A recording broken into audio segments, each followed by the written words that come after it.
تقریباً 85 برس پہلے کی بات ہے۔ اعظم گڑھ کے ایک دیہات میں ایک زمیندار مولا بخش نام کا رہتا تھا۔ مولا بخش اپنے باپ کی تنہا اولاد تھا اور اس کا باپ ابھی زندہ تھا۔ اس کے رشتہ داروں نے سوچا کہ اگر مولا بخش کا خاتمہ کر دیا جائے تو اس کی جو اولاد ہے وہ محجوب ہو جائے گی، کیونکہ دادا زندہ ہوگا اور باپ مر چکا ہوگا۔ اس طرح اس کے حصے کی ساری جائیداد ہم کو مل جائے گی۔ چنانچہ انہوں نے خفیہ طور پر مولا بخش کے قتل کا منصوبہ بنایا۔ بقرہ عید قریب تھی۔ مولا بخش اپنے گھوڑے پر سوار ہو کر شہر روانہ ہوا تاکہ وہاں سے عید کا سامان خرید کر لائے۔ اس کے دشمن پہلے سے اس موقع کی طاق میں تھے۔ ادھر مولا بخش روانہ ہوا اور ادھر دشمنوں نے جمع ہو کر مشورہ کیا۔ پوری اسکیم طے ہو گئی۔ عصر کا وقت تھا۔ مولا بخش کا گھوڑا گاؤں سے 3 میل کے فاصلہ پر ایک جنگل میں داخل ہوا جو راستے میں پڑتا تھا۔ ٹھہر جاؤ! اچانک ایک کرخت آواز نے مولا بخش کو اپنی طرف متوجہ کر لیا۔ دیکھا تو 4 آدمی جو لاٹھیوں سے پوری طرح مسلح تھے اس کے سامنے کھڑے ہیں۔ اتنے میں ایک نے لپک کر گھوڑے کی لگام پکڑ لی۔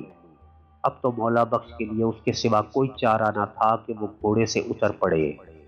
آخر تم لوگ کیا چاہتے ہو؟ مولا بخش نے اضطراب آمیز لہجے میں پوچھا۔ لاٹھیوں کے ساتھ کھڑے ہوئے خونخوار چہروں نے جواب دیا، تمہاری جان۔ مولا بخش صورتحال کی نزاکت کو پوری طرح سمجھ چکا تھا۔ اس نے چند لمحے سوچا اور اس کے بعد جواب دیا، اچھا عصر کا وقت ہے، مجھے نماز پڑھ لینے دو۔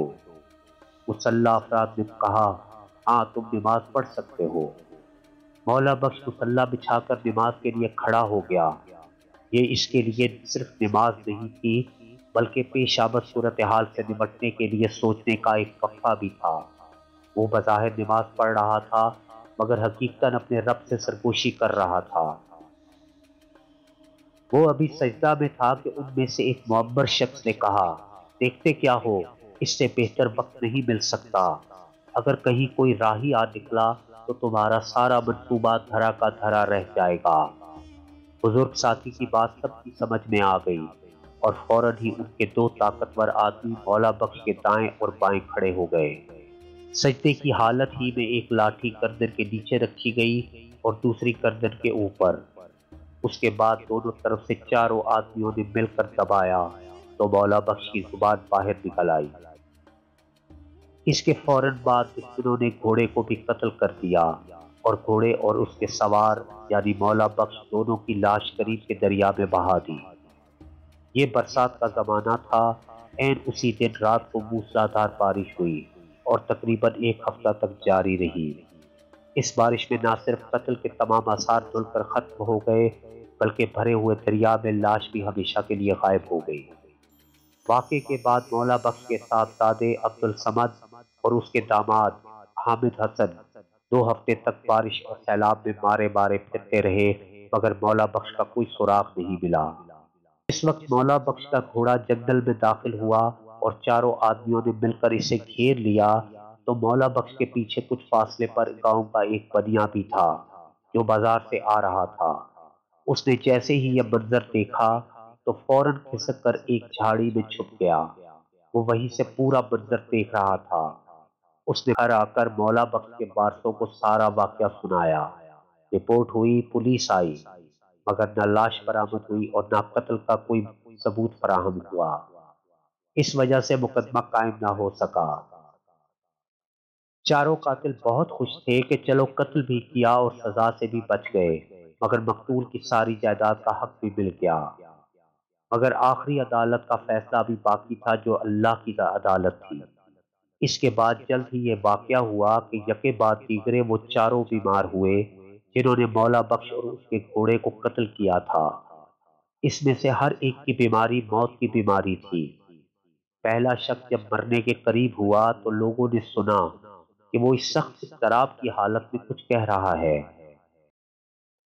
قریب ہو کر کان لگایا تو صاف طور پر یہ الفاظ اس کی زبان سے نکل رہے تھے، مولا بخش اپنے گھوڑے سے ہم کو مت کچلو، مولا بخش اپنے گھوڑے سے ہم کو مت کچلو۔ اسی طرح چاروں قاتل بیمار ہوئے اور چاروں اپنے آخر وقت میں یہی کہتے ہوئے مر گئے، گویا کہ مقتول اپنے گھوڑے پر سوار ہو کر ان کے جسم کو گھوڑے کی ٹاپوں سے روند رہا تھا۔ موت کے بعد جب نہلانے کے لیے ان کے جسم کا کپڑا اتارا گیا تو یہ قیاس صحیح نکلا۔ لوگوں نے دیکھا کہ ان کے جسم پر جگہ جگہ گھوڑے کے کھروں کے نشانات پڑے ہوئے ہیں، جیسے واقعی کسی گھوڑے نے اپنے کھر سے ان کو پامال کیا ہو۔ اسی طرح چاروں آدمیوں کا خاتمہ ہو گیا اور وہ یا ان کی اولاد مولا بخش کی جائیداد بھی حاصل نہ کر سکی، کیونکہ دادا زندہ تھا اور اس نے مولا بخش کے لڑکوں کے نام ان کا پورا حصہ لکھ دیا۔ آج بھی مولا بخش کے پوتے زندہ سلامت موجود ہیں اور ان کی پوری جائیداد ان کے پوتوں کے قبضہ بھی ہے۔ تصدیق کے لیے حوالہ درج ہے۔